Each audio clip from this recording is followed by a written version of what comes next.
Amém. Então vamos, irmãos, nós vamos entrar agora no segundo capítulo do texto de Paulo aos Filipenses. É um capítulo muito rico. E ele se divide assim, olhe. Do capítulo 2, verso 1 ao verso 4, que nós começaremos a estudar hoje, né? Mas ele, nesse primeiro parágrafo, verso 1 ao verso 4, nós vamos ver o apóstolo Paulo trazendo a consciência aos seus irmãos e aos seus leitores da união que devemos ter uns com os outros, porque estamos unidos em Jesus, a união que devemos ter uns para com os outros, é esse sentimento. Essa palavra sentimento vai governar muito esse capítulo 2. E é o que dizemos aqui também, o sentimento cristão. Então, verso 1 ao verso 4, a gente vai estudar basicamente isso aí. Em seguida, no próximo parágrafo, ele vai falar da sublimidade,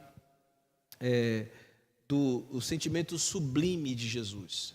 Então, a forma como o Filho de Deus, o Verbo eterno se encarnou, habitou entre nós, foi reconhecido como figura humana. É um texto lindo, maravilhoso, verso 5 ao verso 11. E nós vamos estudar cadenciadamente esse parágrafo também. E ali vamos aprender a sermos tão humildes como o nosso Senhor Jesus também deu exemplo de humildade. Depois nós vamos observar Paulo falando sobre...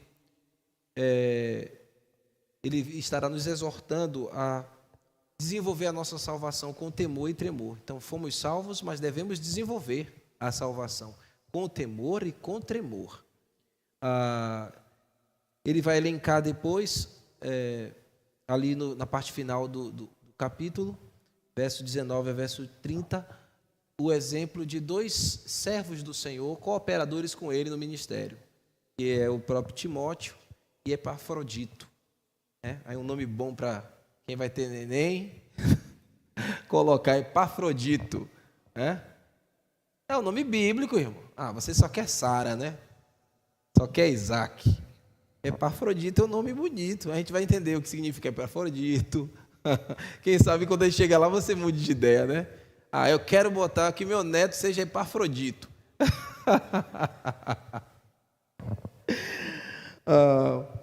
Aí, Júlia, né? Quando casar, quem sabe, né, minha filha? Epafrodito. Essa noite nós vamos estudar os versos 1 e 2, tá bom? Os versos 1 e 2. E a gente vai ver aqui esse sentimento que é como aquela atitude distinta, como uma disposição interior que deve existir entre cada irmão aqui presente.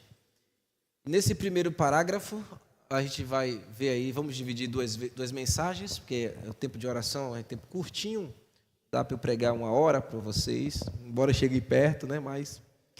E essa noite vamos ver assim, verso 1 e 2, na semana seguinte não, porque eu não vou pregar, semana que vem é Clerinho, viu, Clerinho? É Clerinho que vai pregar na semana seguinte, porque eu vou estar viajando, mas se Deus permitir e eu voltar, a gente continua nos versos 3 e 4 daqui a 15 dias. Então, a reflexão dessa noite eu chamei de irmãos e o mesmo sentimento. Irmãos e o mesmo sentimento. Vamos ler o verso 1 e 2. Se há, pois, alguma exortação em Cristo, alguma consolação de amor, alguma comunhão do Espírito, se há entranhados afetos e misericórdias, completai a minha alegria de modo que penseis as mesmas coisas, tenhais o mesmo amor, sejais unidos de alma e do mesmo sentimento. Amém. O primeiro verso começa aqui de uma maneira muito interessante para nós, irmãos.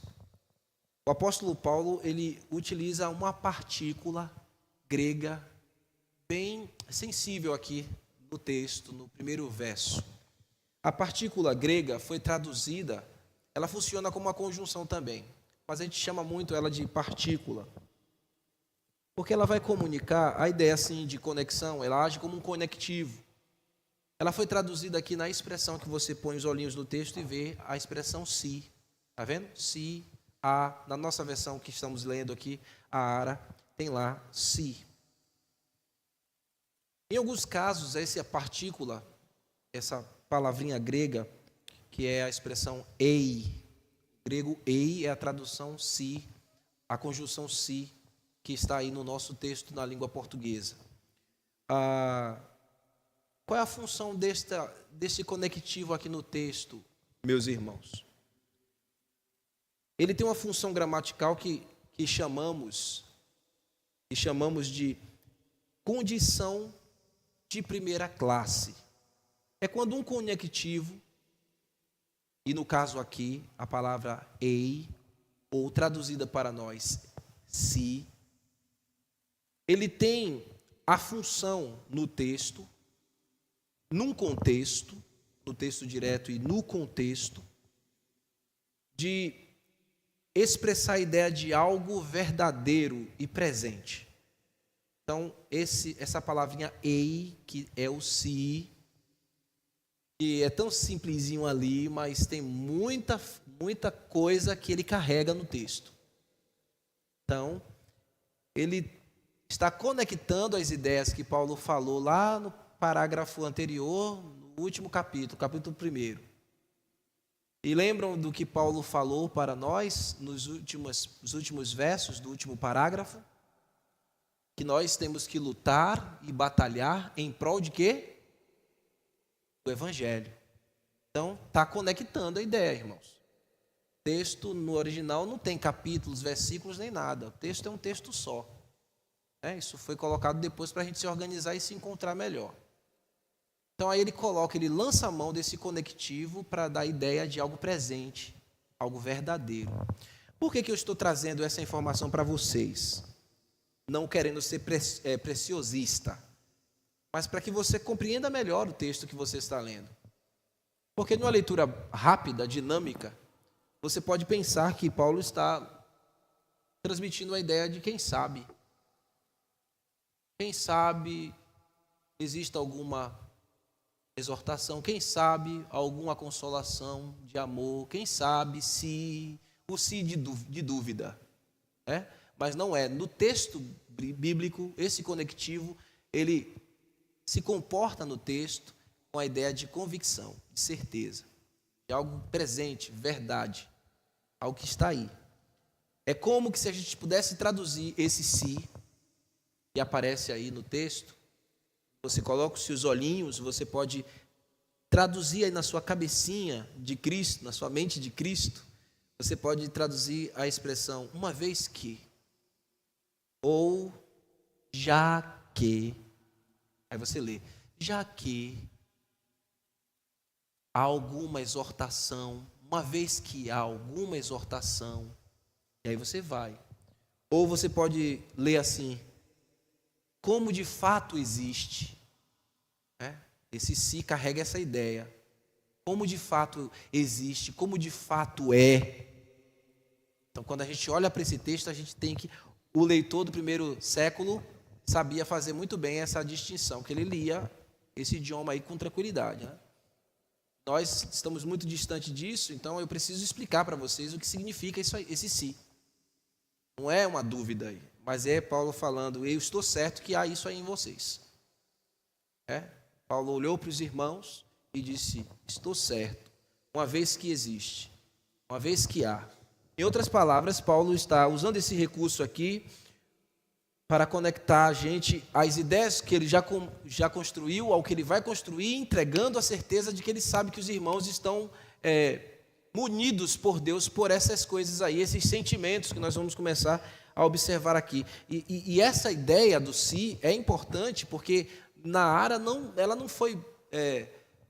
ficou suprimido, na verdade. Eu não vou dizer que não foi bem traduzido para eu não ser leviano, porque meu Deus, os tradutores fizeram um bom trabalho com essa versão, né? Mas esse si está suprimido aí, na construção do primeiro verso. Mas abra comigo na corrigida fiel, mesmo verso, quem tiver corrigida fiel aí vai ver que aparece outras vezes o si.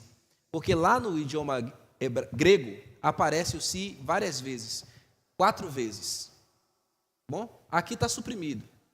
Então, para um leitor muito bem atento, e que tem esses fundamentos que eu acabei de falar, vai entender que está ali, está presente.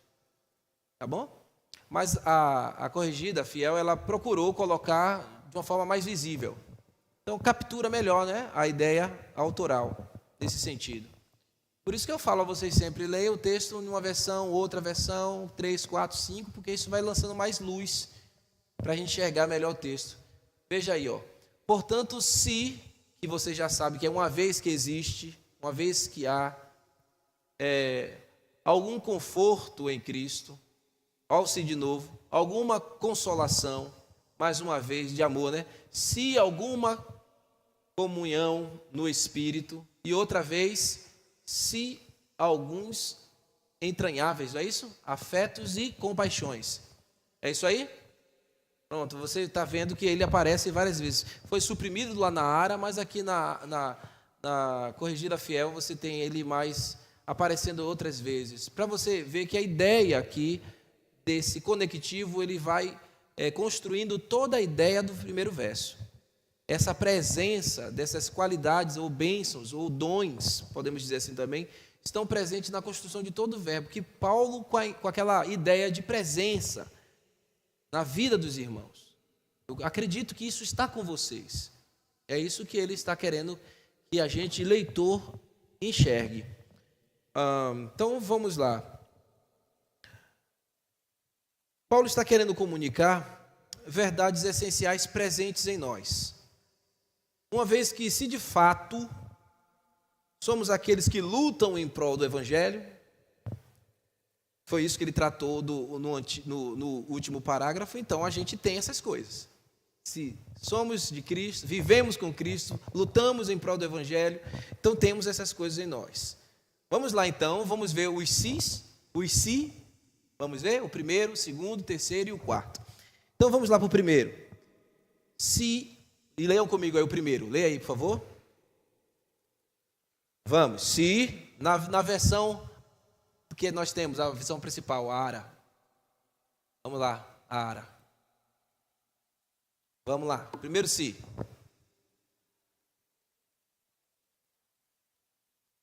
Pronto, segura aí. Esse é o primeiro si, tá bom?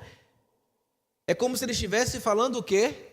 Se você fosse ler, traduzindo aquele si pelo entendimento que você tem agora, como é que você ia falar, Pedro?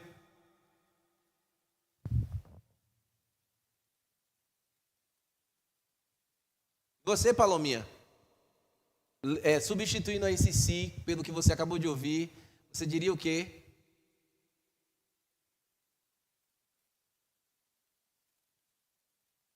Lembra que eu falei? Existe, se há alguma coisa, de fato, né? Quem quer arriscar aí uma frase que seja assim, uma parafrase aí? Ju? Fala aí.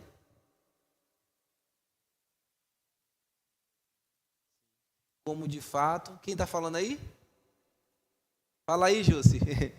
Beleza, Ju.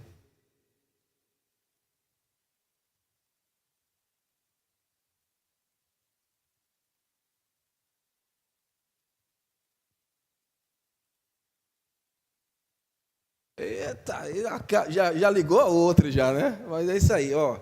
Uma vez, eu vou usar aqui uma que eu coloquei, né? Uma vez que existe exortação em Cristo, uma vez que a exortação de Cristo está presente em nós, ou em mim, né? Então, Paulo está comunicando aqui um misto de virtudes, quando ele vai usando esse si. Por exemplo, a exortação, sobre a questão da exortação de Cristo. É verdade que reside em nós a consolação da pessoa do Espírito Santo, da pessoa de Cristo. Então, você, cristão, é consolado pela pessoa de Cristo. Então, É um fato isso e é uma verdade. Outra coisa, exortação também da ideia de encorajamento. Exortação da ideia de consolo, exortação da ideia também de encorajamento. Então, é verdade que o encorajamento de Cristo está presente naqueles que são seus servos. Então, Paulo está enxergando isso. É verdade que há encorajamento em vocês. É verdade que há consolo. Ele vai falar de consolação do Espírito Santo também, mas a palavra exortação aqui também fala de consolo. Essa exortação também fala a ideia de persuasão, de ser convencido. É verdade que Jesus convenceu você. E você foi convencido por Jesus. Ei, irmã Helenai, daqui a pouco eu vou lhe perguntar, viu? Na semana passada ela disse, eu não dormi não, eu só dei uma balançada ali, meu pastor. Então, é verdade que a consolação, que o encorajamento e que a persuasão de Jesus Cristo está com seus servos. Quer ver outra coisa que essa palavra exortação significa? Significa intercessão também. Ela tem o seu significado de intercessão. É verdade que aqueles que são de Cristo, têm Cristo intercedendo por eles. Amém? Oh, amém. Isso aí é para pular da cadeira e dizer, louvado seja Deus. Então é verdade que a gente tem isso, e é certeza, o Senhor está fazendo essas coisas. Então tudo que está presente em nós procede de quem? De Cristo. Essas maravilhas aqui procedem do nosso Senhor. E essa primeira certeza, essa primeira convicção que Paulo está mostrando aqui, está atrelada a essas verdades espirituais, o fato de que também estamos unidos a Jesus. Temos tudo isso porque estamos unidos a Jesus Cristo. Então, creu em Jesus, essas bênçãos aí, e outras mais, que não estão aqui tão visíveis para nós, faz parte do nosso cotidiano, da nossa vida espiritual, do nosso crescimento. E aí ele vai falar do seu segundo si. Qual é o segundo si? Leia aí comigo. Se alguma consolação de amor. O si está suprimido ali, mas você pode colocar. Se existe, uma vez que existe a consolação de amor. Então significa o quê? A palavra ágape. Algumas pessoas gostam de dizer, ágape é o amor de Deus. Quando aparece ágape, é amor de Deus. É amor, irmãos. É amor. Só que ágape é um amor sem fingimento. É um amor profundo. É um amor sincero. É um amor que não se corrompe. Ágape significa isso. Tem outras formas de amor no Novo Testamento. E quando aparece ágape, todo mundo vai logo dizendo, é o amor de Deus. Não, é amor, mas é uma forma de expressão de amor. E porque ele é mais singelo, ele é mais polido, ele está muito próximo àquilo que a gente pode aplicar diretamente a Deus. Por isso que as pessoas dizem, é o amor de Deus. Então, existe o amor de Deus em nós. Esse substantivo aqui, ele está no genitivo, mostrando no grego ágape, ou no grego agapés, que é a função genitiva, para dizer que é um amor que nos pertence, que está em nós, que está presente em nós, que nós nos apropriamos desse amor. Nós fomos alcançados por esse amor e nós nos apropriamos desse amor. Esse amor está presente em cada um de nós. Deve estar em você, deve estar em mim. O amor que temos, que possuímos, o profundo amor que Deus derrama nos nossos corações, que Ele entregou a cada cristão. Nós nos apropriamos deste amor, Ele está presente em nós e por isso nós nos consolamos mutuamente. Então, alguma consolação em amor. Então, esse amor que nós nos apropriamos, que é um amor verdadeiro, que é um amor sincero, que está conosco, que habita em nós, que recebemos de Deus, que recebemos do Senhor e possuímos isso, ele funciona como um agente de consolação entre os irmãos. Então, Paulo está dizendo, isso está presente em vocês. Eu sei que isso está presente em você. Eu sei que Mara tem esse amor, eu sei que Celeste tem esse amor. Eu sei que Roberto tem esse amor. O amor agapés, o amor apropriado, o amor puro, o amor sincero, o amor que vem de Deus.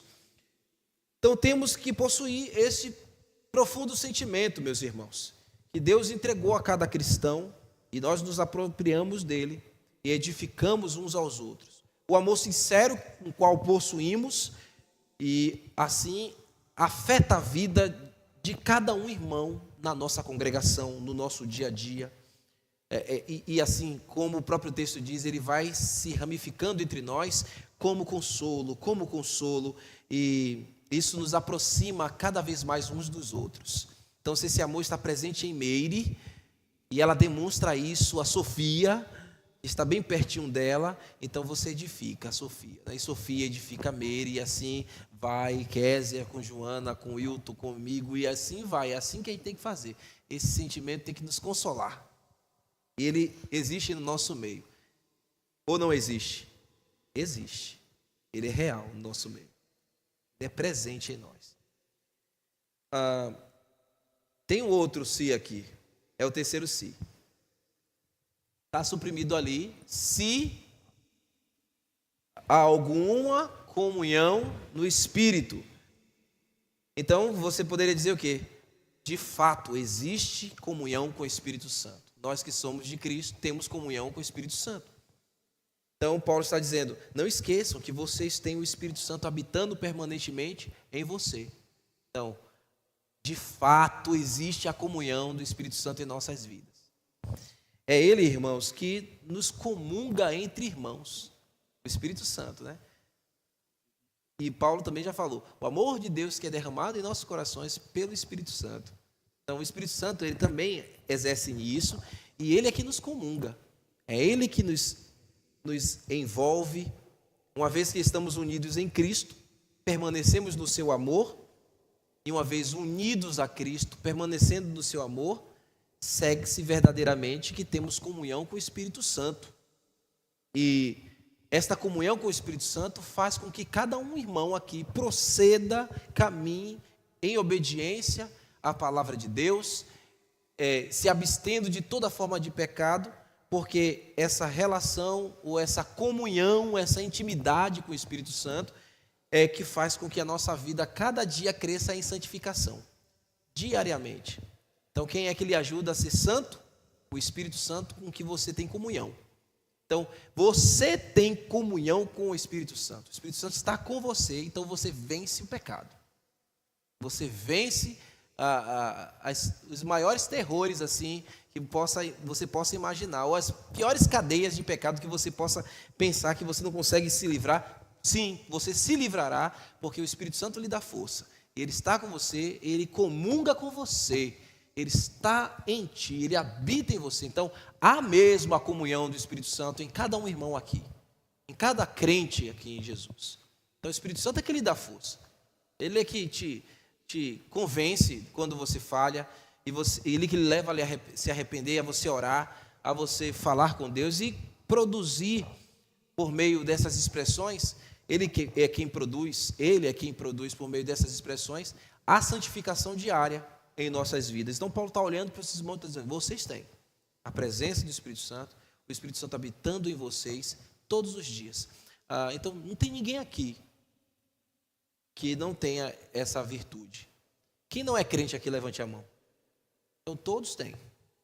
Quem não é de Jesus aqui? Então se todos são, todos têm. O Espírito Santo habita em cada um de nós aqui, né? É Ele que nos convence, irmão, quando nós falhamos, quando nós erramos. Ele que nos faz crescer na santificação todos os dias. Todos os dias. Vamos para o quarto se. Está vendo que é bom, né? É bom a gente ver o que Paulo está dizendo, né? Existe sim, está aí. Esse se não está à toa ali não, encabeçando, e no texto original ele está aparecendo toda hora, que é para a gente saber que é verdade, está com a gente. Vai para o quarto se. Leia aí, por favor.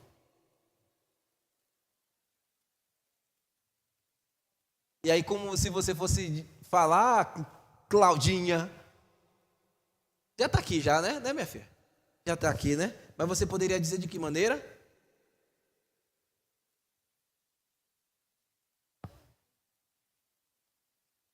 Em mim. Isso aí, minha filha. Paulo está dizendo para os seus irmãos, no interior de cada um de vocês, no íntimo de cada um de vocês. Quando ele está usando essa palavra aqui, entranháveis, afetos, é uma palavra só grega, que comunica a ideia de órgãos internos. É como, e quando a ideia de órgãos internos aqui são as vísceras, o intestino, mas não somente o intestino, órgãos internos, fala do coração também, fala do pulmão e fala do coração. Se fala de coração, a gente sabe que no coração significa o quê? O amor? Não. Quando aparece a palavra coração na Bíblia, a gente lembra de quê? Aquele negocinho assim? Isso aqui? É? Não, né? É assim? É isso aqui? Assim? É o quê? Sentimento? Coração na Bíblia é o quê? Érica já falou, não fala mais não aqui. Coração na Bíblia é o quê, irmãos? Não esqueça mais não, é o homem interior. É o homem interior.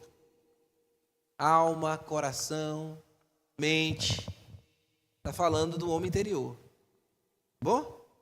Está falando do músculo e nem disso aqui. Está falando do verdadeiro homem. Então, lá no verdadeiro homem, lá dentro, meu filhinho, aí dentro de você, tem entranháveis sim, afetos. Ou seja, refere-se que lá no teu coração, lá no teu íntimo, no mais profundo do teu ser, você tem um sentimento profundo por Deus. Você tem um sentimento profundo pelos seus irmãos. Você tem que ter isso no seu interior regenerado. Bom? Quem não é regenerado não tem isso. Mas como você tem o Espírito Santo, não tem o Espírito Santo? Então no seu interior você é regenerado, não é? Então você carrega em você mesmo aí entranháveis sentimentos por Deus, pelo seu próximo. Mas é lá dentro, algo profundo, que te faz chorar pelo seu irmão, que te faz amar o seu irmão, que faz sentir a dor dele, que te faz abraçá-lo, que te faz perdoá-lo, porque você tem entranháveis sentimentos. Não é uma coisa superficial, não é na casquinha, não. É lá dentro, está dentro de você, não tem como tirar. Você carrega com você para onde você vai. Lembra de alguém que você ama tanto e você tem que ficar um pouquinho distante, né? Mima ama tanto Tiago e vai lá ver Tiago, né? Mas fica tão triste quando tem que se afastar, ainda eles não podem ficar juntinhos, porque o trabalho ainda está naquele processo de adaptação, né? Mas ela traz com ela Tiago no coração. Não sai Tiago do coração de Mima. Não sai, porque está na alma dela, está dentro dela. Então, Cristo está conosco, não sai mais de nós. Ou sai? Sai, está ligado com Ele, unido a Ele. E o seu irmão tem que ser a mesma coisa. Esses irmãos que se converteram agora, tem que estar agora aqui dentro da gente. A gente tem que guardar eles aqui no nosso íntimo. Guardar o irmão Jesuíno. Aqui dentro, posso até esquecer o nome, mas tem que guardar ele aqui. Genuíno, né? Genuíno. Obrigado. E ser genuíno no sentimento. Eu peguei agora, capturei, minha filha. E também a irmã Gisele. Guardá-los aqui. Isso é prática cristã, irmãos. Isso é prática cristã. Sim. Então vamos lá. Então o homem interior está regenerado. Então, porque está regenerado, esse entranhável sentimento também nos comunica a ideia de que está ali, né? Afetos e misericórdia. Então, a gente lembra, a gente ama e a gente exerce misericórdia com os nossos irmãos. Que a gente carrega aqui dentro. Que a gente tem aqui dentro. Então, se o irmão errar, como é que a gente vai se portar com o irmão que falhou? Sendo o que com ele? Misericordioso. Irmãos erram. Irmãos erram, vão sempre errar. Nós erramos o alvo. Mas o amor que está tão entranhável, a misericórdia, é o que nos dá essa graça de estarmos juntos e superar e suportar as nossas falhas, né? Então, quando eu falhar com você, use para comigo de entranháveis misericórdia. Se eu estiver no seu coração mesmo, como um irmão deve estar, você vai usar de misericórdia comigo. Mas senão você vai me metralhar. Você vai me botar na parede e vai me fuzilar. Assim também. Se eu não tiver você no meu coração, Eu vou fazer isso, vou esperar a primeira oportunidade que você deslize, e aí eu vou sentar lá ripa. Porque eu não tenho você aqui dentro. Mas se eu tenho você aqui dentro, eu choro quando você errar. Né? Eu lamento com você, eu vou te aconselhar, eu vou lhe exortar, eu vou ser a mim também. Né? Você também é a mim. Ó, pastor, falhou aí, eu vou aí. Vamos orar, pastor, vamos orar. Te amo em Cristo, mas eu preciso lhe dizer. Isso aqui você passou do limite. Assim que o irmão em Cristo faz isso, né? Isso que é entranháveis sentimentos também para a nossa prática cristã. Esse si aí. Já falei todos os si? Já? Tem mais um si, Tem mais não. Então a gente vai para o segundo verso. No segundo verso aqui, depois que ele falou isso, ele vai mostrar a sua perspectiva. Certeza que ele tem a convicção de que essas dádivas estão com seus irmãos, que nós também, como eu disse, podemos chamar de dons, e agora ele vai apelar agora aqui à consciência dos seus irmãos. Falou que ele tem consciência, que ele tem tudo essa certeza, agora ele vai apelar à sua consciência, Sofia. Então, você vai olhar no texto, vai ver Paulo apelando à sua razão, sua consciência. Olha aí comigo. Ele começa dizendo, como é que ele começa dizendo?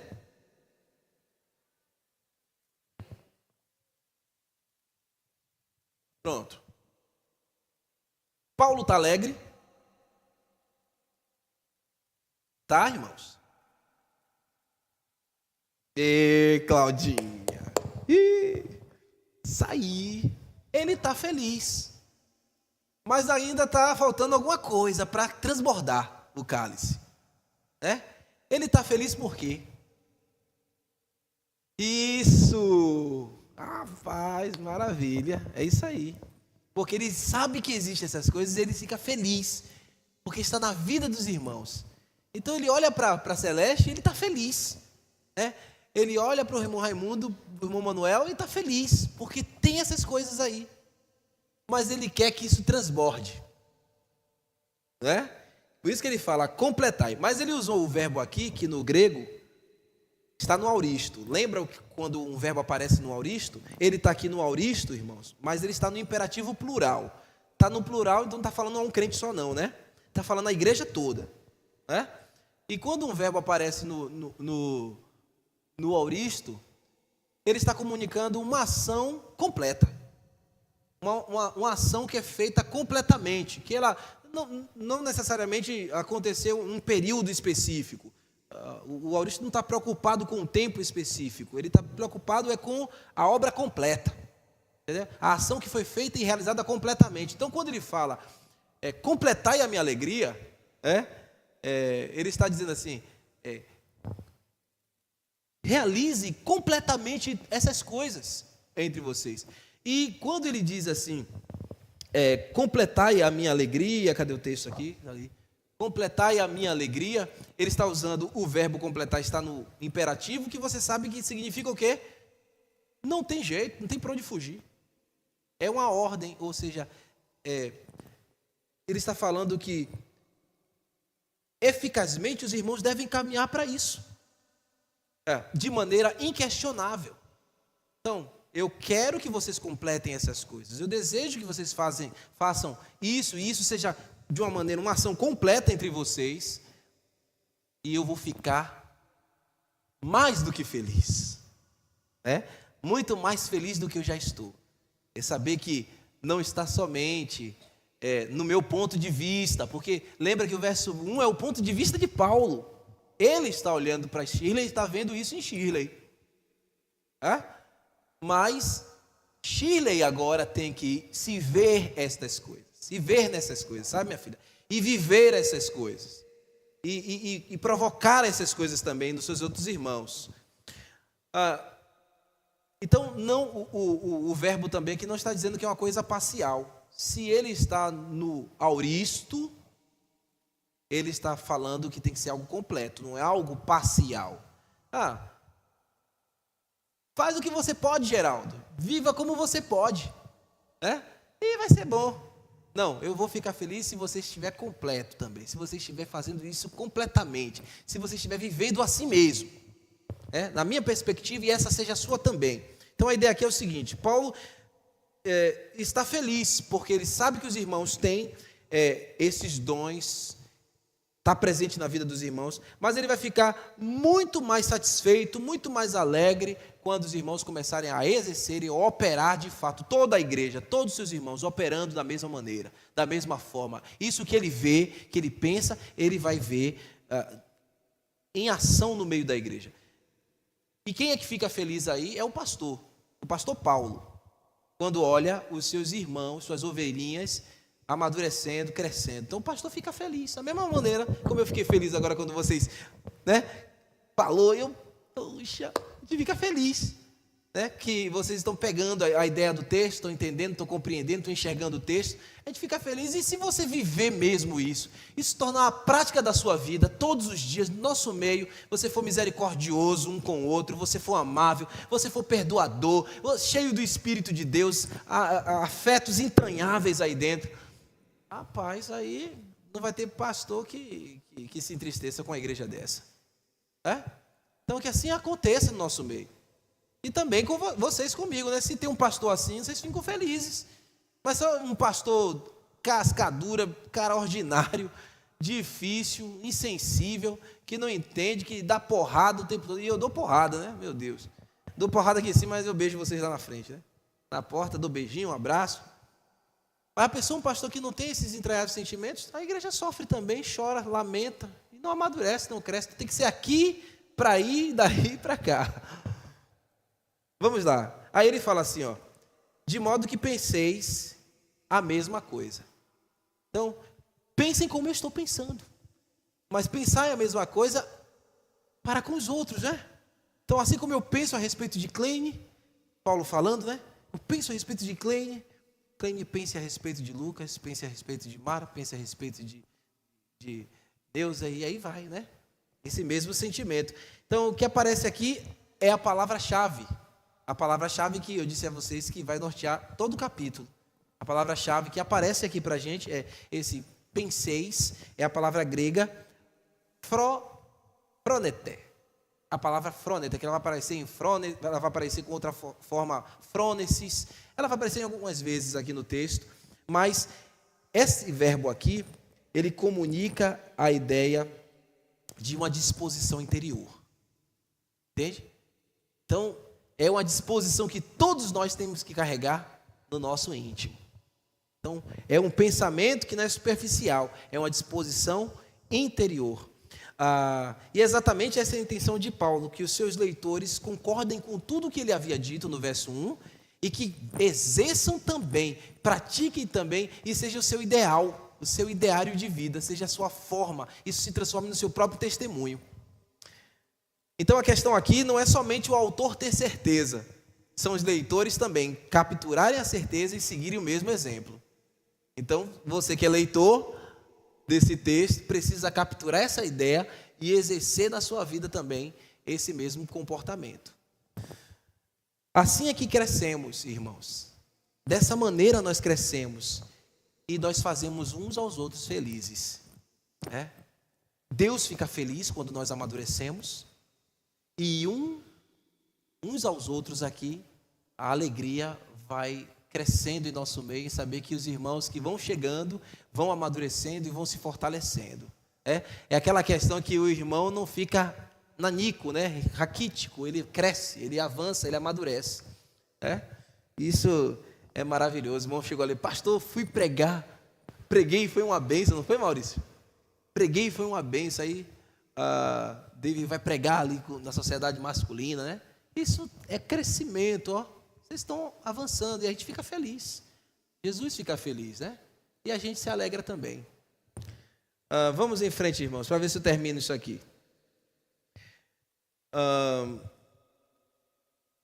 ainda vai falar aqui para que tenhais o mesmo amor. Aparece novamente aqui a palavra ágape, A palavra ágape aparece mais uma vez aqui, e vocês já sabem que ele está falando de amor sincero, amor profundo, amor verdadeiro, que a gente dispensa um ao outro. Então, se a gente se relaciona de verdade, a gente se ama de verdade. Se amamos a Cristo e estamos unidos a Cristo, nós amamos a Cristo. Se estamos unidos uns aos outros, nós amamos uns aos outros. Então, é o amor que cresce em nosso meio. mas aí ele vai falar também, sejais unidos de uma só alma. Comunica a ideia aqui de o vínculo da perfeição. Então, o amor que ele falou, que nos une, faz com que a nossa alma esteja atrelada um ao outro. Lembra que Paulo um dia falou em Colossenses capítulo 3, versículo 14, que o amor é o vínculo de quê, Mara? Da perfeição, né? O amor é o que nos une. Então, por isso que o ágape aparece novamente aqui, né? O amor é o que nos une. Ele é o vínculo da perfeição. E também o apóstolo o apóstolo João falou, primeiro epístola de João, capítulo 4. Ele disse que aquele que não ama não conhece a Deus, porque Deus é amor. Então a gente precisa amar uns aos outros. Conheceremos a Deus através disso e teremos uma só alma, unidos em uma só alma. Ele vai encerrar aqui, irmãos,